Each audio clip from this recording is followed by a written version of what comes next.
So ఈ మధ్య కాలంలో చూస్తున్నాము చాలా she teams protection. Yeah, women actually like you, by the way. Like me. Like that. My mother, my wife, everybody is a huge fan. Thank you so much. In fact, they keep commenting. ఈ అమ్మాయి మలయాళం అమ్మాయి అయినా తెలుగు ఎంత బాగా మాట్లాడుతుంది అని they keep saying.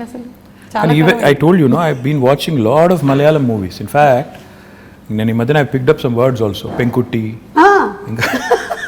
I picked up some words. Okay. సంసారికే. ఇంకా ఇంకేమన్నా మనసిలాయో యోనా మళ్ళీ మనసిలాయో అంటే అర్థమైందా? అదే మనసిలాయో. తెలుగులో కూడా అదే సేమ్ వర్డ్. యాక్చువల్లీ తెలంగాణలో మనసును పట్టిందా అంటారు. కరెక్ట్. మా నాన్నమ్మ మా అమ్మమ్మ వాడే వర్డ్ అది. అంటే ఇప్పుడు అంటే తెలుగులో అది వాడరు కానీ మనసును పట్టిందా బిడ్డ, దట్ ఇట్స్ యాక్చువల్లీ మీన్స్ అర్థమైందా ఎక్కిందా. So it's sort of is very similar. But I become a huge fan of Malayalam movies. In fact, a lot of quality content, amazing movies. Lockdown-lo, I watched at least 50 Malayalam movies. చాలా different kind of genres. Time ఎక్కడ దొరికిందండి? మా doubt ఇది. ఇంటికి వెళ్ళిన తర్వాత evening, in fact I watch it with the family. So therefore చాలా movies చూసాను, quality movies, and I'm really amazed at the content. I was blown away by some of them. So big fan. Great stories, great technical values. Stories ఉండొచ్చు, storytelling, rooted in reality, the quality of music, the quality of actors. Outstanding. In fact, become a big fan of Prithvi Raj, of Mohanlal ఒకటే చూసాను కానీ Mammootty, of course, a huge fan. You must have Dulquer, seen Dulquer, Fahad Fasil. Of course, Dulquer, yes, Fahad Fasil, Nazariya, Nazeem, Parvati. So a lot of actors, brilliant actors. Become a huge fan. I'm amazed at the way you balance all things, Andy. Itu you're doing all your work at the same time you have your space for entertainment. Adi kuda.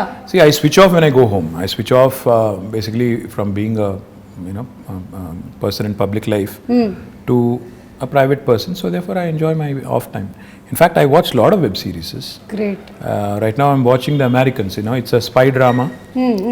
Two KGB agents in America. This was during Ronald Reagan's presidency. Okay. Very interesting drama. I watched a lot of web series. In fact, inni chusanante ippudu naaku lekka kuda ledu. I enjoy Modern Family. I enjoyed lots of them. Queen. I think, yeah. Wow.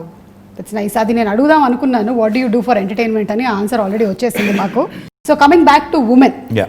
So women ప్రొటెక్షన్కి, సేఫ్టీకి, ఈ నగరాన్ని ఒక safe స్పేస్గా చేయడానికి కొన్ని చూస్తూ ఉన్నాం. What else can we expect? See, first thing is today Hyderabad is the city which is got మొత్తం చూస్తే దేశం చూస్తే 5 లక్షల సీసీ కెమెరాలతో మొత్తం భారతదేశంలో ఉన్న 65% సర్వేలెన్స్ ఇక్కడే ఉంది హైదరాబాద్లో right now. Is not me saying it. Comparitech అని ఒక యూకే ఫర్మ్ ఉంది. వాళ్ళు they've compared data across the world చేసి ఏ నగరాలు సురక్షితమైనవి అని చేస్తే హైదరాబాద్కి 16వ ర్యాంక్ ప్రపంచంలో ఇచ్చారు. ఇండియాలో వీఆర్ ర్యాంక్ నెంబర్ 1. సో ఇప్పుడు మీరు ఇక్కడ బంజారా హిల్స్లోనే ఒక కమాండ్ కంట్రోల్ సెంటర్ కడుతున్నాం. ఐ డోంట్ నో మీరు చూసినారో లేదో నాకు తెలియదు కానీ అది కట్టిన తర్వాత నాకు తెలిసి భారతదేశంలో ఏ గవర్నమెంట్ కూడా కట్టినంత గొప్ప కార్యాలయం. అంటే నిజంగా అది it will be an icon, a symbol of modern Hyderabad. ఒక అద్భుతమైన కమాండ్ కంట్రోల్ సెంటర్ వస్తుంది. 2 monthsలో ఇనాగ్రేషన్ అవుతుంది. దాని ద్వారా కూడా మన ఉద్దేశం ఏంటంటే అది అందమైన బిల్డింగ్ కట్టాలని కాదు, 5 లక్షలుగా ఉన్న సీసీ కెమెరాస్ని రెట్టింపు చేసి డబుల్ చేసి 10 లక్షలకు తీసుకొని పోయి every nook and corner in Hyderabad the citizen should feel safe. Be it man, women, child, whoever it is, they should feel safe that నేను ఎక్కడికి వెళ్ళినా నేను సురక్షితంగా ఉంటాను. మీరు చూస్తే హైదరాబాద్లో చైన్ స్నాచింగ్లు తగ్గాయి. ఎందుకు? Because they know any chain snatcher నేను ఏమైనా చేస్తే దొరికిపోతాను తెలిసిపోయింది కాబట్టి ఒళ్ళు దగ్గర పెట్టుకుని ఉన్నారు. ఇందాక నేను చెప్పాను పేకాట క్లబ్బులు, గుడుంబా గబ్బులు ఇవన్నీ పోయినాయి కాబట్టి హైదరాబాద్ చాలా ప్రశాంతంగా ఉంది. Now coming to women safety, this government KCR garu initial డేస్లో ఒక రివ్యూ పెట్టి all women officers and police ఆఫీసర్స్తో he took a fantastic initiative call the she teams. నేను ఒక షీ టీమ్స్ ఒక ఎగ్జాంపుల్ నేను మొన్న కూడా చెప్పాను, మళ్ళీ కూడా చెప్పాలి. నా ఫ్రెండ్ ఒక ఆయన ఉన్నారు, నా చిన్నప్పటి friend, childhood friend, is a doctor. His wife in Secunderabad, they use to live in Secunderabad. She went to a supermarket one day. ఇంటికి వచ్చి షీ వాజ్ అప్సెట్. ఏంటి అంటే అక్కడ some guy there was I think clicking pictures or something. So she was very upset. So she told my friend and his instant reaction was, ఇనీషియల్గా నన్ను call చేద్దాం అనుకున్నాను. నాకు కాల్ చేసి you wanted to complaint, but then try చేద్దామని చెప్పి he called she teams directly okay. And he narrated the story to me after next డేనో ఆ తర్వాత రోజు ఎప్పుడో కలిసినప్పుడు చెప్పారు. With in 2 hours he got 5 phone calls. They traced the guy, took the phone, reprimanded him, అని పట్టుకొని తిట్టి వాడికి కౌన్సిలింగ్ ఇచ్చి ఇట్లా చేయకూడదు ఫోటోలు తీశాడు. ఫోటోలన్నీ డిలీట్ చేసి ఇంకోసారి చేస్తే కేసు పెట్టి జైల్లో పెట్టి బయటికి రాకుండా చేస్తామని బెదిరించి 2 గంటల లోపల ఒక సామాన్యుడు ఫోన్ చేస్తే పరిష్కారం లభించింది. Quick action, dedicated force for that. ఇది చాలా ఇంపార్టెంట్. ఫోకస్, ఇది కేసీఆర్ గారు షీ టీమ్స్ పెట్టిన తర్వాత ఫోకస్ వచ్చింది విమెన్ సేఫ్టీ మీద. దాంతోపాటు టెక్నాలజీని చాలా విస్తృతంగా వాడుతున్నాం. హాకై లాంటి అప్లికేషన్స్. ఇన్ఫ్యాక్ట్ నేనైతే మొన్న సైబరాబాద్ కమిషనరేట్లో ఒక ఇంటిగ్రేటెడ్ ఆపరేషన్ సెంటర్ ప్రారంభించాం. అక్కడ మొత్తం ఒకటేసారి స్క్రీన్ మీద, మన ఇండియాలో లేదు అంత పెద్ద ఆపరేషన్ సెంటర్ మనం స్టార్ట్ చేసాం. ఒకటేసారి 15,000 కెమెరాల ఫీడ్ మనం ఒక స్క్రీన్ మీద చూడొచ్చు. It's a huge wall. మీరు చూస్తే యూ విల్ బి సర్ప్రైజ్డ్. అలాంటి వాల్ మీద చూస్తే నేను మా వాళ్ళకి అది ఇనాగ్రేట్ చేసినప్పుడు హోమ్ మినిస్టర్ గారు నేను అంతా వాళ్ళకి డీజీపీ గారికి ఏం రిక్వెస్ట్ చేశానంటే, సార్ భారతదేశంలో ఎక్కడున్నా లేకపోయినా మన దగ్గర ఒక సర్వీస్ స్టార్ట్ చేద్దాం. ఒక అమ్మాయి ఎక్కడన్నా డిస్ట్రెస్లో ఉంటుంది, ఎందుకంటే ప్రియాంక రెడ్డి ఇన్సిడెంట్ జరిగింది. సరే 4 రోజుల తర్వాత న్యాయం కూడా జరిగింది. సరే మానవ హక్కులు వాళ్ళు ఏమనుకున్నా ఎవరేమనుకున్నా I think whatever has happened has happened. Most of the women were happy about it. Justice prevailed. I think that's what I believe in. Now ఒక అమ్మాయి ఎక్కడైనా డిస్ట్రెస్లో ఉంటే, అమ్మాయి కావచ్చు, చైల్డే కావచ్చు, ఇంకెవరో కావచ్చు, ఒక SOS బటన్ నొక్కితే ఫస్ట్ రెస్పాండర్ కింద డ్రోన్ రావాలి with a camera and with a siren blaring. అప్పుడు ఏమవుతుంది, హైదరాబాద్లో ట్రాఫిక్ అంతా దాటుకుని వచ్చేసరికి ఒక 10 నిమిషాలు పడుతుంది. అట్లా కాకుండా if you start using drones, మనం ఒక డ్రోన్స్ని పోలీస్ డ్రోన్స్ కింద వాడటం మొదలు పెడితే, ఉదాహరణకి మాదాపూర్లోనో ఎక్కడో గచ్చిబౌలిలోనో లేకపోతే ఉప్పల్లోనో లేకపోతే కొంపల్లిలోనో ఒక అమ్మాయి డేంజర్లో ఉందనుకోండి, ఒక బటన్ నొక్కితే నియరెస్ట్ పోలీస్ స్టేషన్ నుంచి ఆ డ్రోన్ ఫ్లై అయ్యి ఒక కెమెరాతో సహా ఆ స్టేషన్కి, ఎందుకంటే ఫోన్లో నొక్కినప్పుడు లాటిట్యూడ్ లాంగిట్యూడ్ GPS కోఆర్డినేట్స్ పట్టేసుకొని అక్కడికి వెళ్ళిపోవాలి with camera embedded and siren blaring. దానివల్ల ఏమవుతుంది, అక్కడ ఎవడైతే సతాయిస్తున్నారో లేకపోతే ఇరిటేట్ చేస్తున్న వాళ్ళు లేకపోతే హరాస్ చేస్తున్న వాళ్ళు ఉన్నారో, they'll be scared that somebody is watching immediately. So that is the kind of technology that we ought to be using. That is the kind of focus we ought to be having on women's safety. And I will do anything in my capacity to also support. But going back to what I was saying, ఈ అమ్మాయిల మీద వేధింపులు కానీ ఇవన్నీ జరుగుతున్నాయి అంటే డెఫినెట్గా మన మగపిల్లల్ని, ఇంట్లో పెంచే మగపిల్లల్ని తల్లిదండ్రులు gender based education, gender based సెన్సిటివిటీకి సంబంధించి కూడా మనం వాళ్ళని దానికి తగ్గ విధంగా పెంచాల్సిన అవసరం ఉంది. తెలంగాణ ప్రభుత్వం ఇది చాలా మందికి తెలియదు. ఎంతసేపు షీ టీమ్స్ అనుకుంటారు, విమెన్ పోలీస్ స్టేషన్స్ అనుకుంటారు. అది కాదు. జెండర్ బేస్డ్ ఎడ్యుకేషన్ తెచ్చిన 2వ రాష్ట్రం తెలంగాణ, భారతదేశం. మనం జెండర్ సెన్సిటివిటీ గురించి ఈరోజు హై స్కూల్స్లో చెప్తున్నాం, పిల్లలకి నేర్పుతున్నాం. అంటే అమ్మాయిని గౌరవించాలి, మీరు జెండర్ సెన్సిటివిటీతో ఉండాలి అని మగపిల్లలకి. అంటే మనం ఎంతసేపు అమ్మాయి బట్టలు అలాగేసుకోవాలని చెప్పడం కాదు. మీరు train your male children to behave, to respect అనేది కూడా మనం గవర్నమెంట్గా ఒక నిర్ణయం తీసుకుని ఆ పని కూడా చేస్తున్నాం. So this sort of comprehensive approach మీరు చూసినారో లేదో నాకు తెలియదు. ఇన్ఫ్యాక్ట్ కేసీఆర్ గారు గవర్నమెంట్ వచ్చిన కొత్తలో ఆర్టీసీ బస్సులో he created compartments. He brought in compartments and he said, women students who travel or women who travel should not be undergoing that kind of harassment in crowded buses etc. అని చెప్పి ఆ grills పెట్టి అదంతా చేశారు.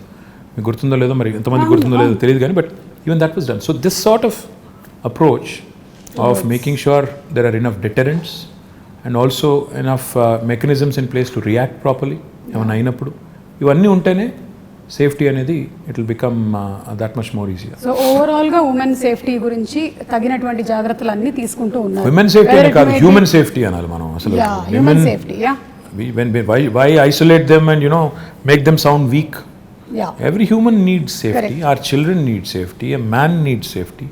So మహిళా రక్షణే కాదు, అన్ని genders అంటే మగవాళ్ళు కావచ్చు, పిల్లలు కావచ్చు, మహిళలు కావచ్చు, అందరి ప్రొటెక్షన్ కూడా గవర్నమెంట్ బాధ్యత. కాబట్టి విమెన్ సేఫ్టీ అన్నట్టు కాకుండా హ్యూమన్ సేఫ్టీ అనే యాంగిల్లో ఇవన్నీ కూడా చేయడం వల్ల ఈరోజు లా అండ్ ఆర్డర్ అనేది చాలా ఎఫిషియెంట్గా హైదరాబాద్లో ఉంది. ఇది చెడిపోకూడదని మేము కోరుకుంటున్నాం. ఎందుకంటే ఏ టెన్షన్స్ లేవు ప్రస్తుతం హైదరాబాద్లో, కమ్యూనల్ టెన్షన్స్ లేవు, ఏ నాన్సెన్స్ లేదు. ఆ నాన్సెన్స్ రాకూడదు. ఎందుకంటే ఈ సిటీ, దిస్ సిటీ మొత్తం తెలంగాణకు అన్నం పెడుతున్న సిటీ ఇది. మనం దీన్ని చెడగొట్టుకుంటే ఇక్కడ వాతావరణాన్ని కలుషితం చేసుకుంటే ఆంధ్రం దెబ్బతింటాం, తెలంగాణ దెబ్బతింటుంది. కాబట్టి ఆ దిశగా మా ఫోకస్ అంతా కూడా.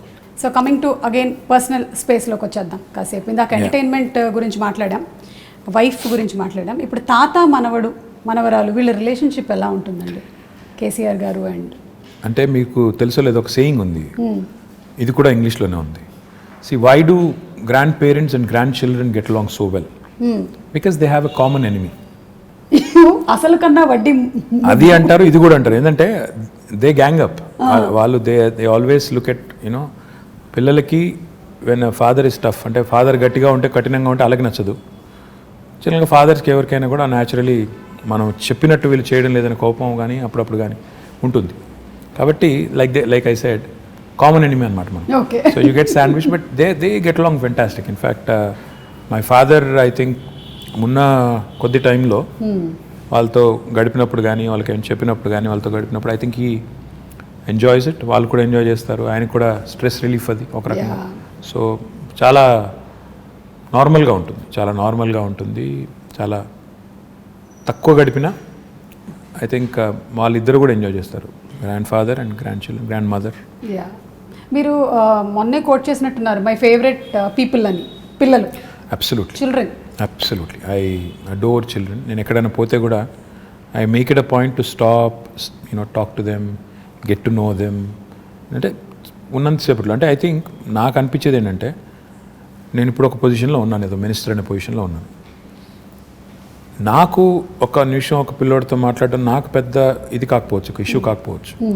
కానీ ఆ పిల్లోడికి it's a memory for him for a long time. వాళ్ళ పేరెంట్స్ చెప్తారు, నీకు ఫలానా రోజు ఫలానా ఆయన నీతో మాట్లాడారు, నువ్వేం చేస్తున్నావు అని అడిగారు, ఏం చేస్తావు అని అడిగారు, ఏమవుతావు అని అడిగారు.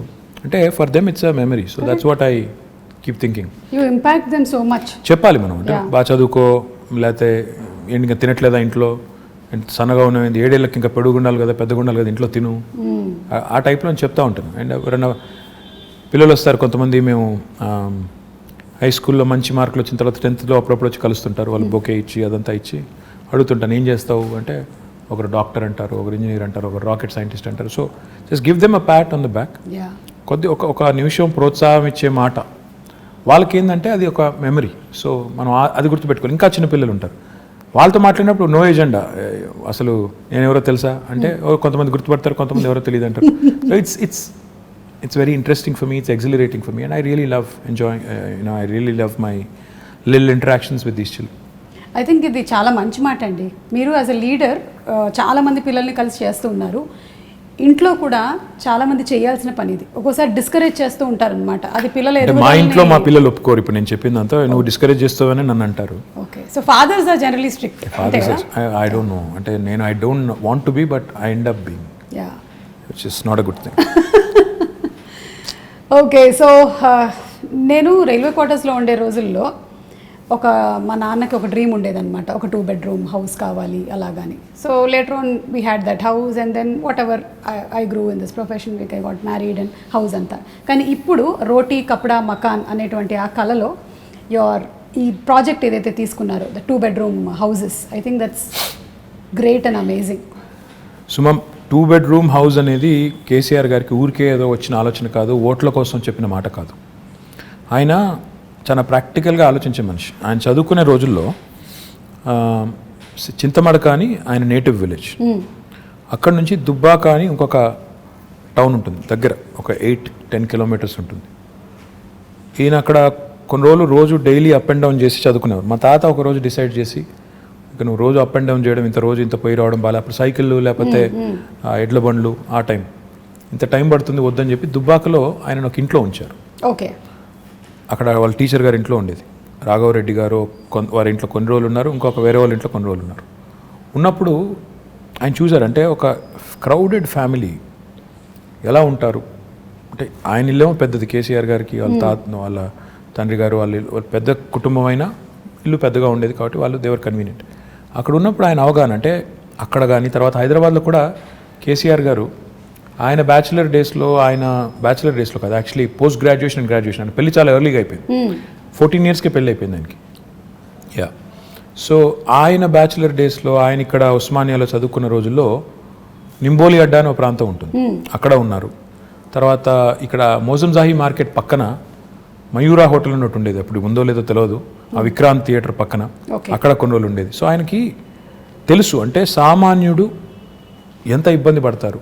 ముఖ్యంగా ఆయన ఒక మాట 2 BHK ప్రాజెక్టు కన్సీవ్ చేసినప్పుడు ఒక మాట అన్నారు, ఇంట్లో అమ్మాయి బట్టలు మార్చుకోవాలంటే కూడా ఇబ్బంది పడే పరిస్థితి ఉండకూడదు, that privacy, that self respect ఉండాలి అని చెప్పి ఆయన ఆలోచించింది ఏంటంటే, మనం పేదవాడికి ఇల్లు కట్టిస్తున్నాం అన్నప్పుడు ఏదో ఇచ్చామా అంటే గవర్నమెంట్గా ఇచ్చాము అన్నట్టు కాదు, అగిపెట్టు లాంటి ఇల్లు ఇవ్వడం కాదు, ఇల్లు ఇస్తే ప్రాపర్గా ఇద్దాం.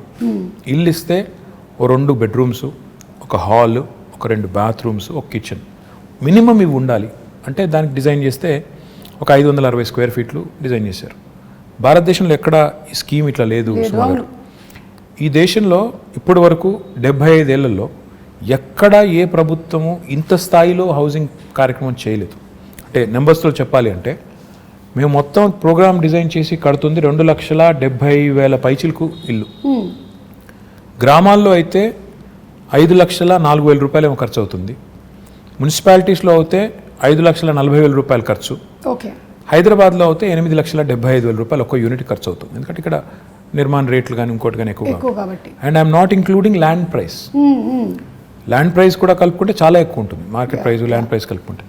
సో ఇలాంటి ఇల్లు కట్టాలని స్టార్ట్ చేసినప్పుడు హైదరాబాద్లో ఎక్కడ కట్టాలి అంటే ఫస్ట్ థింగ్ ఇస్ స్లమ్స్ ఉంటాయి. హైదరాబాద్లో 1,400 నోటిఫైడ్ స్లమ్స్ ఉన్నాయి. ఈ స్లమ్స్లో ఒకవేళ వాళ్ళు ముందుకు వస్తే హైదరాబాద్ని స్లమ్ ఫ్రీ సిటీగా చేయాలి అని ఒక ఎజెండా పెట్టుకొని ముఖ్యమంత్రి గారు స్వయంగా సనత్ నగర్ నియోజకవర్గంలో IDH అని ఒక కాలనీ, అక్కడ ఒక 5 బస్తీ వాళ్ళని అందరినీ పిలిచి ముఖ్యమంత్రి గారు కూర్చోబెట్టి వాళ్ళకి చెప్పారు, ప్రయోగాత్మకంగా మోడల్గా ఇక్కడ కడదాం, క్లిక్ అయితే అందరికీ చూపెట్టి ఇలా కట్టిస్తామని చెప్పి ప్లాన్ చేద్దామని చెప్పి కట్టారు. అక్కడ ఒక 400 పైచీలకి ఇల్లు కట్టారు. ఒక 5 బస్తీలను అక్కడ మొత్తం స్లమ్ అంతా తీసేసి బ్యూటిఫుల్ డబుల్ బెడ్రూమ్ ఇల్లు కట్టారు. దాని తర్వాత 1,00,000 డబుల్ బెడ్రూమ్ ఇల్లు మంజూరు చేశారు. ఈరోజు ద టోటల్ కాస్ట్ హైదరాబాద్ వరకే చెప్తే హైదరాబాద్లో 9,714 కోట్ల రూపాయలు, అంటే దాదాపు 10,000 కోట్ల రూపాయలతో ఇంత పెద్ద మొత్తంలో డబ్బులు పెట్టి ఒక సిటీ, భారతదేశంలో చాలా పట్టణాలు ఉన్నాయి, నగరాలు ఉన్నాయి, కలకత్తా ఉంది, చెన్నై ఉంది, ఢిల్లీ ఉంది, బాంబే ఉంది, బెంగళూరు ఉంది, అహ్మదాబాద్, ఏ సిటీలో కూడా ఇంత పెద్ద హౌసింగ్ ప్రోగ్రామ్ ఈరోజు జరగడం లేదు. ఇవన్నీ కూడా ఆల్మోస్ట్ ఫైనల్ స్టేజ్లో ఉన్నాయి. కొన్నేమో ఇచ్చాము ఆల్రెడీ, ఒక 7-8 వేలు ఇచ్చాము ఆల్రెడీ, ఇల్లు కేటాయించాము. మిగతావి ఫైనల్ స్టేజ్ అంటే 2-3 months అవే అన్నట్టున్నాయి. ఒక కొల్లూరులో సుమా గారు మీరు చూడాలి, I request you to please go visit. ఒకటే చోట కొల్లూరులో ఒక 104 ఎకరాల్లో మేము GHMC వారు 15,660 ఇండ్లు కడుతున్నాం ఒకటే చోట. 108 బ్లాక్స్ కడుతున్నాం. మీరు ఒక ప్రైవేట్ డెవలపర్ కడితే ఎలా కడతారు, అందులో ఎంత గొప్పగా కడుతున్నా అంటే అక్కడ డెవలపరు 9 అంతస్తుల బిల్డింగ్ కదా, లిఫ్ట్ పెట్టాలి. ఆయన ఇంజనీర్లను అడిగారు, సీఎం గారు ప్రగతి భవన్లో ఉంటారు కదా, ప్రగతి భవన్లో ఏ లిఫ్ట్ వాడుతున్నారని అడిగారు. షిండ్లర్స్ అని చెప్పారు. ఆయన మొత్తం 108 లిఫ్ట్స్ షిండ్లర్ లిఫ్ట్ పెట్టారు. అంటే పేదవాడి ఇంట్లో కూడా ముఖ్యమంత్రి గారి ఇంట్లో ఉండే లిఫ్టే పెట్టాలని చెప్పి అంత అక్కడ కాంప్రమైజ్ అవ్వకుండా కట్టిన నిర్మాణాలు. 15,660 ఇండ్లు అన్నప్పుడు దాదాపు 70-80 వేల మంది ఉంటారు రేపు. సో లిటరల్లీ అదేంటంటే అది ఒక టౌన్షిప్ మేము కడుతుంది. ఆ టౌన్షిప్ అన్నప్పుడు అందులో ఏమి ఉండాలి, స్కూల్ ఉండాలి, హాస్పిటల్ ఉండాలి, అన్నీ ఉండాలి, బస్ టెర్మినల్ ఉండాలి, పోలీస్ స్టేషన్ ఉండాలి, గ్రేవ్ యార్డ్ ఉండాలి, మాస్క్ ఉండాలి, టెంపుల్ ఉండాలి, అన్నింటికీ ప్రొవిజన్ చేసి కట్టాము ఇప్పుడు అది. అండ్ నేను కాన్ఫిడెంట్గా చెప్తున్నాను, ఆ ప్రాజెక్ట్ ఇప్పుడు దాదాపు అయిపోయింది, మీరు చూడండి కావాలంటే వెళ్ళి. It will be one of the best townships in Asia, not India. ఇంత పెద్ద టౌన్షిప్ నాకు తెలిసి ఏషియాలో కూడా చాలా తక్కువ ఉన్నాయి, చైనాలో ఉంటే ఉన్నదేమో, ఎందుకంటే వాళ్ళ స్కేల్ పెద్దది. అంటే ఈ స్థాయిలో విజను, ఈ స్థాయిలో ఆలోచన ఉండడం అనేది అసాధారణం. 1,00,000 ఇండ్లు ఒక చోట కట్టడం లేదు, మేము చుట్టూ కడుతున్నాం. ఎందుకంటే హైదరాబాద్లో జాగా దొరకకపోతే బయటికి వెళ్ళి కడుతున్నాం. కట్టి పీపుల్ వాళ్ళకి అలాట్ చేసిన తర్వాత వాళ్ళు అక్కడికి వెళ్తే సిటీ డీకంజెస్ట్ అవుతుంది, చుట్టుపక్కల డెవలప్ అవుతుంది, మోడర్న్గా డెవలప్ చేయాలని. ఇక్కడ సింగం చెరువు తాండా అని ఉంటుందండి ఉప్పల్లో, నేను వెళ్ళి ఇనాగరేట్ చేశాను. అక్కడ ఎంత ఆనందం అనిపించింది అంటే, అక్కడ అదివరకు స్లమ్ ఉండేది, దాన్ని రీడెవలప్ చేసి కట్టిన తర్వాత నేను ఆనెస్ట్ చెప్తున్నాను, మీరు అది 2 BHK గవర్నమెంట్ కట్టింది అంటే మీరు నమ్మరు. ప్రైవేట్ డెవలపర్ కడితే ఎలా కట్టారు అలా కట్టారు. పిల్లలకి టాట్లాట్, STP అన్నీ పెట్టి కట్టారు. సో ఇంత క్వాలిటీగా కట్టడమే కాకుండా పేదవాడికి ఒక పైసా భారం లేదు. ఇదివరకు గవర్నమెంట్లో ఎట్లా ఉండేది, కొంత లోను, కొంత సొంత డబ్బులు, కొంత బ్యాంక్ మళ్ళీ టైఅప్ బ్రిడ్జ్ లోన్ ఆ టైప్లో ఉండేది. ఇప్పుడు అవి ఏమీ లేకుండా మీరు నేరుగా పేదవాడికి ఇవ్వడం ఇంత కాస్ట్లీ అంటే మాకయ్యే ఖర్చు గవర్నమెంట్కి యా మొత్తం ప్రోగ్రామ్కి 18,000 కోట్లు, కానీ దాని మార్కెట్ వాల్యూ చూస్తే దాదాపు 70,000 కోట్లు సుమారు. యా ఎందుకంటే ఇప్పుడు హైదరాబాద్లో కట్టే ఒక ఇల్లు, తీసుకోవచ్చు మీరు. అదేనండి, హైదరాబాద్లో కట్టే ఒక డబుల్ బెడ్రూమ్ ఇల్లు తీసుకుంటే ఇప్పుడు హుస్సేన్ సాగర్ పక్కన కట్టాం, అసలు లేక్ వ్యూ హోమ్స్ అవి, అదే ప్రైవేట్ వాడు కట్టింటే దాన్ని ₹1,00,00,000 అమ్ముతాడు. మనం ఈరోజు అవి ఫ్రీగా అక్కడ ఉండే పేదలకి అక్కడ ఉండే దళితులకి ఇస్తున్నాం. అయిపోయినాయి, అవి కూడా మీరు చూడొచ్చు కావాలంటే. పాపం కొంతమంది మిత్రులు ఏం లేవు ఎక్కడున్నాయి డబుల్ బెడ్రూమ్లు మోసం చేస్తున్నారు అంటారు, కానీ చూస్తే హైదరాబాద్లో ఈరోజు 108 లొకేషన్స్లో 111 లొకేషన్స్లో ఈ 1,00,000 ఇండ్లు చివరి దశలో ఉన్నాయి. అందులో ఇప్పటికే 7,800 కేటాయించాము, మిగతా అన్ని కేటాయిస్తాము. సరే ఎలక్షన్లు వచ్చినప్పుడు ఎవరెవరో ఏదో మాట్లాడుతుంటారు, I won't mind that, but we're committed, we'll deliver and we'll show it to these people that Telangana like in lot of fronts ఎన్నో రంగాల్లో దేశానికి ఎట్లా అయితే ఆదర్శంగా ఉందో, పేదవాడి ఇల్లు అన్నప్పుడు ఆత్మగౌరవానికి ప్రతీకగా ఉండాలని పేరు కూడా ఏం పెట్టామంటే అందుకే డిగ్నిటీ హౌసింగ్ అని పెట్టాం. పేదవాడి ఇల్లు అంటే పేదగా ఉండక్కర్లేదు, బ్రహ్మాండంగా they should also feel that their self respect has not been compromised. ఆత్మగౌరవ ప్రతీకగా ఉండాలి, అగ్గిపెట్టలాగా ఉండకూడదు, డబ్బా ఇల్లులాగా ఉండకూడదు, డబుల్ బెడ్రూమ్ ఇల్లు అంటే డబుల్ బెడ్రూమ్ ఇల్లులాగా ఉండాలని చెప్పి బాగా చేశాము. అవి చూసిన తర్వాత కనీసం మా మిత్రులు ప్రతిపక్షాలలో అప్పుడన్నా ఒక మంచి మాట చెప్తారని చూడదు. జనరల్లీ ఏంటంటే they only criticize, which is fine, that's their job. How do you take it అండి? అంటే జనరలీ ఇప్పుడు ఎలక్షన్స్ అప్పుడు మాట్లాడిన తర్వాత then everybody should work unitedly కదా towards the progress of the state. కొన్నిసార్లు బాధ అనిపిస్తుంది. ఎలా అంటే ఒకసారి సరే పేరెందుకు లేండి కానీ ఒక ఆయన నా కొడుకుని బాడీ షేమింగ్ చేశారు. కొడుకు సరే he might be a little over weight, but I do you bring him in? ఏమైనా కోపం ఉంటే నన్ను తిట్టొచ్చు, కేసీఆర్ గారిని తిట్టొచ్చు, కానీ పిల్లల్ని కూడా లాగి రాజకీయాల్లోకి వాళ్ళని కూడా తిట్టి అప్పుడు బాధ అనిపిస్తుంది. యూ ఫీల్ అరే ఎందుకు వచ్చాము ఇందులోకి, ఇది అవసరమా మనకి, మన పిల్లలు ఎందుకు తిట్టు తినాలి, అట్లాంటప్పుడు చాలా బాధ అనిపిస్తుంది. మిగతా టైంలో సరే మేము కూడా అంటాం, మేము కూడా పడతాం, మేము కూడా ఏం తక్కువ అనం కదా, మేము కూడా అంటాం, సో ఇట్స్ ఓకే, మిగతా టైం ఇట్స్ ఓకే. కానీ ఈరోజు ఒక ఆయన కేసీఆర్ గారిని పట్టుకొని దేశద్రోహి, ఈయనకి ఉగ్రవాద సంస్థలతో లింకులు ఉన్నాయంటాడు. అలాంటప్పుడు తలకాయ ఎక్కడ పెట్టుకోవాలో కూడా అర్థం కాదు, ఏం మాట్లాడుతున్నారు ఏమంటారు అనడానికి ఒక లెక్క పత్రం ఏదైనా లాజిక్ కనీసం ఒక లింకు అని ఉంటే బాగుంటుంది. కానీ ఏది పడితే అది అంటాం, ఇంకా ఏది పడితే అదంటే కూడా టీవీలు చూపెడుతున్నాయి కాబట్టి అంటామంటే you feel insulted, you feel bad, you feel lot of things. Especially my mother who watches lot of TV, unfortunately ఏంటంటే ఆమె కొంత యాంటీ టీఆర్ఎస్ ఛానల్స్ ఎక్కువ చూస్తుంది. మా మదర్కి అదే చెప్తున్నాను నేను అదే అంటే ఎందుకమ్మా ఇవి చూసేది నువ్వు, ఎప్పుడు చూసినా ఈ ఛానల్ పెడతావు, ఎందుకంటే కాదు అవతల వాళ్ళు ఏమంటున్నారో చూడాలి కదా అంట. సరే ఐ సెడ్ ఫైన్ చూడండి, కానీ చూసి ఇరిటేట్ అవ్వద్దని చెప్తుంటాను. కరెక్ట్, అది ఇమోషన్స్ మీద ప్లే చేయకూడదు మళ్ళీ. బట్ ఐమ్ షూర్ మీరు whatever said and done, వాళ్ళు ఏం చెప్పినా ఏం చేసినా finally you listen to it, then you drop it and then you declare something, you are committed towards it and you deliver it. అంతే కదా, అదే చూస్తున్నాం మేము ఇప్పుడైతే. That's what we see. This is a very nice saying. ఇంగ్లీష్లో ఏమంటారంటే